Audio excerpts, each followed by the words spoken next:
Assalamualaikum warahmatullahi wabarakatuh.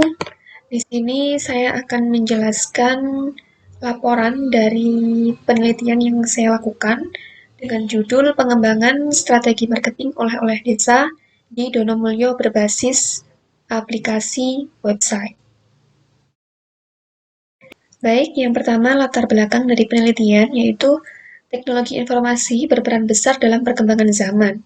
Salah satu contohnya dalam dunia perdagangan atau e-commerce yaitu pemasaran atau marketing. Dalam rangka menyebarluaskan produk penjualan, maka diperlukan pemasaran yang tepat, baik itu pemasaran secara online maupun pemasaran offline. Oleh-oleh desa merupakan home industri makanan mentah seperti rengginang, kerupuk ketela, ampok, tiwul, dan lain-lain yang terletak di Donomulyo. Home industri ini pemasarannya masih bersifat lokal. Oleh karena itu, produk ini kurang dikenal oleh masyarakat luas.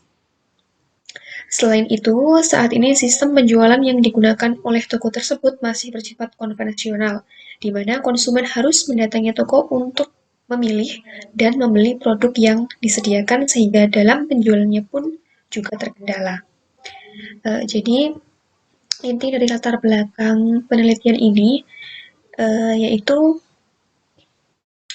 oleh-oleh desa ini merupakan home industri makanan mentah seperti yang sudah saya jelaskan tadi, yaitu seperti rengginang, kerupuk ketela, ampok, tiwul, dan lain-lain yang pemasarannya ini masih bersifat lokal. Jadi produk ini kurang dikenal oleh masyarakat luas sehingga berdampak pada nilai produk atau omset penjualan produk. Ketika barang atau produk ini kurang dikenal, maka nilai jualnya itu kan rendah. Nah, akhirnya berdampak pada uh, pemasukan yang kurang. Nah, oleh karena itu, dalam era teknologi modern, kita harus bisa untuk menyeimbangkan. Jadi, bagaimana cara kita agar produk yang kita pasarkan ini memiliki nilai jual tinggi. Nah, salah satu contohnya melalui pemasaran online, seperti digital marketing, yang salah satu contohnya adalah dengan melakukan pemasaran atau promosi melalui website. Sebenarnya bukan hanya dengan website saja, melainkan sudah banyak media sosial yang digunakan sebagai media untuk promosi. Contohnya WhatsApp, Instagram, Facebook, kemudian aplikasi penjualan online seperti Shopee, Lazada, seperti itu. Nah, kenapa saya lebih prefer ke website? Karena website ini kan merupakan sebuah halaman di mana berisi suatu informasi dan user itu tidak perlu menginstal aplikasi. Jadi user itu hanya cukup menggunakan smartphone dan juga internet tanpa harus mendownload sebuah aplikasi. Nah, biasanya kan mungkin yang smartphone-nya kurang memadai, kadang penyimpanannya kurang, itu kan bisa berdampak. Jadi user itu langsung bisa mengakses website tersebut tanpa harus mendownload aplikasinya. Salah satunya adalah website marketing. Apa itu website marketing? Website marketing adalah promosi strategis situs web untuk mengarahkan traffic yang relevan ke situs tersebut. Target sasarannya untuk menarik orang yang mungkin tertarik dengan suatu produk atau layanan perusahaan tertentu. Lebih banyak traffic yang datang ke situs web tersebut berarti lebih banyak peluang untuk menempatkan proposisi di depan calon pelanggan. Kemudian output yang diharapkan dari perancangan website yaitu produk oleh-oleh desa ini dapat lebih dikenal oleh masyarakat luas dan dapat meningkatkan nilai jual, juga mempermudah konsumen untuk mencari informasi mengenai produk yang dijual. Selain itu, memberikan kemudahan bagi penjual dan pembeli dalam melakukan transaksi. Sebelumnya, eh, oleh-oleh desa ini, home industry oleh-oleh desa ini hanya melakukan transaksi penjualan secara tatap muka atau offline. Jadi masih belum ada transaksi secara online dan transaksi yang offline itu kan eh, sangat apa ya, tidak menghemat waktu gitu, tidak menghemat waktu dan juga tenaga, kurang efisien lah dalam hal waktu dan tenaga. Oleh karena itu, apabila ada transaksi yang dilakukan secara online, itu kan akan mempermudah konsumen dalam melakukan transaksi. Apabila jangkauannya jauh, mereka kan bisa melakukan pembayaran dengan transfer. Contohnya seperti itu.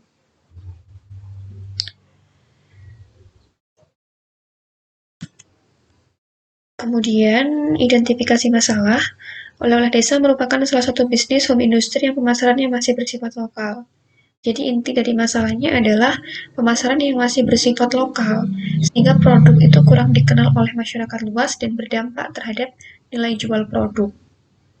Kemudian, transaksi penjualan masih dilakukan secara konvensional. Penjual dan pembeli bertemu secara langsung. Jika ada uh, situs penjualan yang sifatnya online, itu kan juga akan memudahkan konsumen berinteraksi dengan produsennya. Jadi tidak perlu bertemu secara langsung, bertatap muka secara langsung, melainkan berkomunikasi lewat media sosial pun itu bisa. Jadi tidak terbatas oleh ruang dan waktu seperti itu.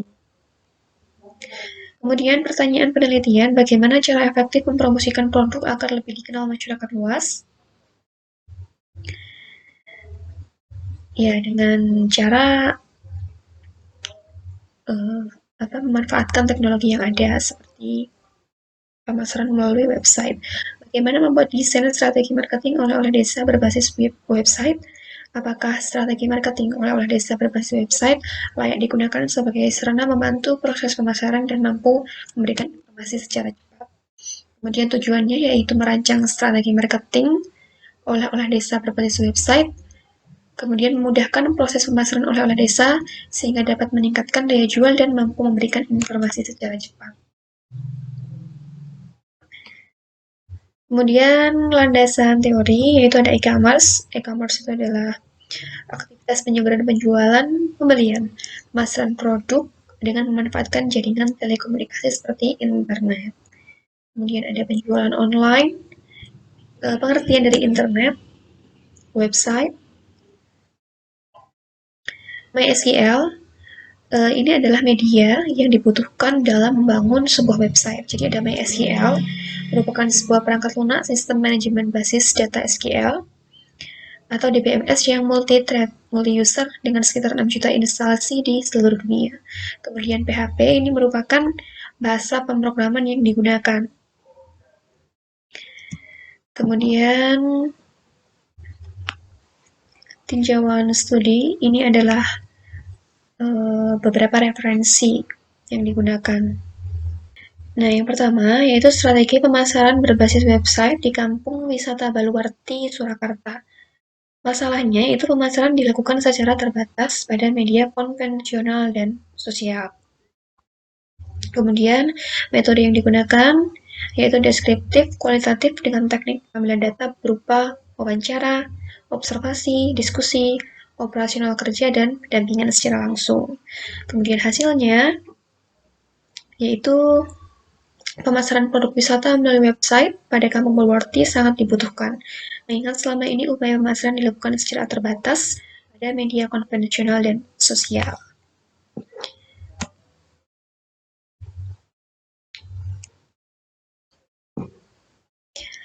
Kemudian, jurnal yang kedua yaitu e-katalog sebagai sistem informasi pemasaran kopi sapit berbasis web. Masalahnya sama, yaitu masih menggunakan sistem pemasaran secara manual.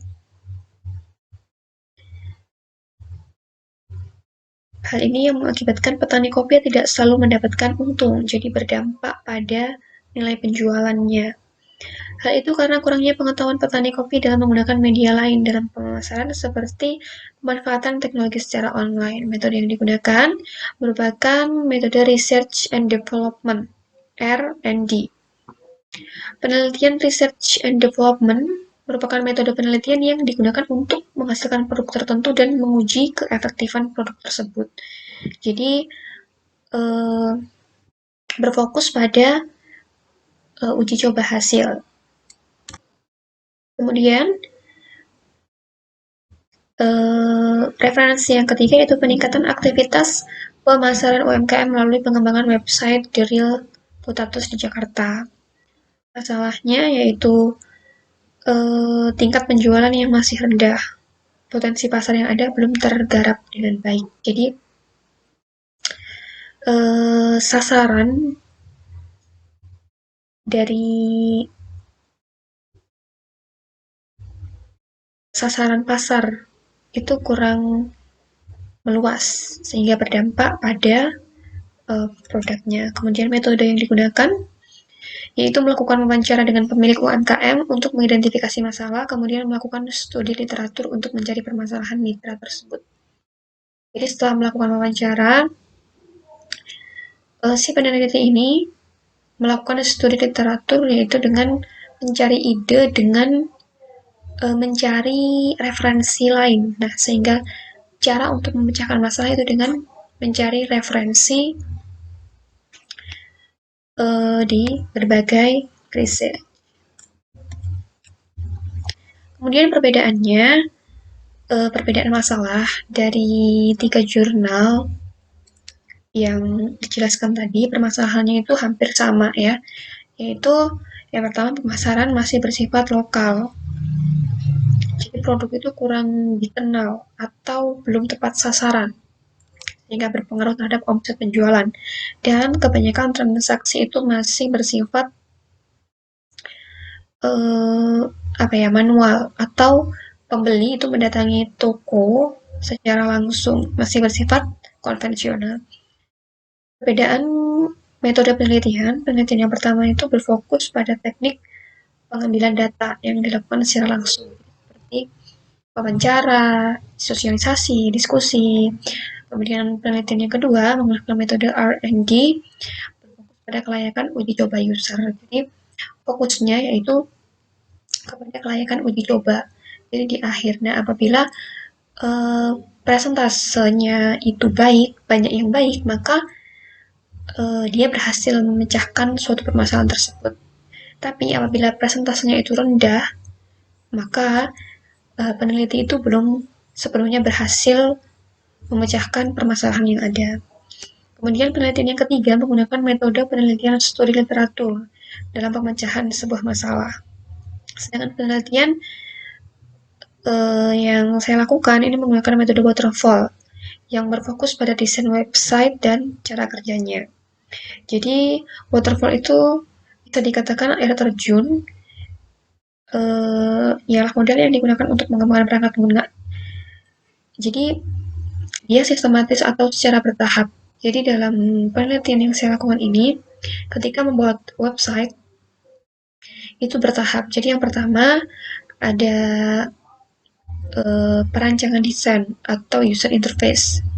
Kemudian analisis kebutuhannya apa, media yang dibutuhkan apa, sasarannya siapa, hak akses penggunanya itu seperti apa, kemudian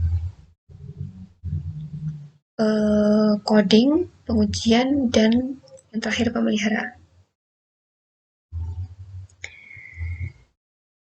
Yang terakhir daftar pustaka, selesai. Sekian penjelasan dari saya. Apabila ada kurang lebihnya, saya mohon maaf. Wassalamualaikum warahmatullahi wabarakatuh.